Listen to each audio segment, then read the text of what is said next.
50 మందిని పోగేసుకురాగలడు. అంటే ఇది 40 ఏళ్ల రాజకీయ అనుభవం ఉన్న పార్టీ. వీళ్ళకి మొదట్లో అట్లాంటి ప్రాబ్లమ్స్ అలవాటు పడిపోయారు. వీళ్ళకి వచ్చేటప్పటికి ఇంకోటి ఏంటంటే గ్రౌండ్ ట్రైనింగ్ సెంటర్స్ లేవు వీళ్ళకి. ఎన్నికలకు ముందు వర్క్ షాప్లు ఇవన్నీ పెట్టారు, 3-4 వర్క్ షాపులు నిర్వహించారు, అందరినీ పిలిచి మాట్లాడారు, స్వయంగా జగన్మోహన్ రెడ్డి గారి క్లాస్ తీసుకున్నారు.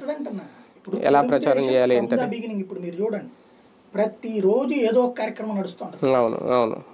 సీనియర్లు జూనియర్లు ఇంటరాక్ట్ అవుతుంటారు, కార్యకర్త నాయకుడు ఇంటరాక్ట్ అవుతుంటారు. కార్యకర్త ధైర్యంగా అడగగలడు నాయకుడికి, నాయకుడు వివరంగా చెప్తాడు.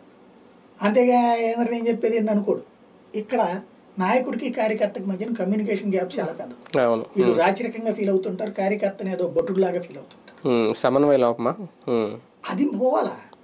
ముందు పార్టీ సంస్థాగత నిర్మాణం సంపూర్ణంగా మార్చుకోవడంతో పాటు ఎందుకు నువ్వు 25 మంది నాయకుల్ని బాగా ప్రిపేర్ చెయ్యవు అంటే అది లోపం జగన్ గారిదేనా? ఖచ్చితంగా. ఎంతసేపటికి మ్యాన్ చుట్టూ తిరుగుతోంది పార్టీ. అవును, అది కూడా ఆయన చుట్టూనే. అది ప్రమాదం.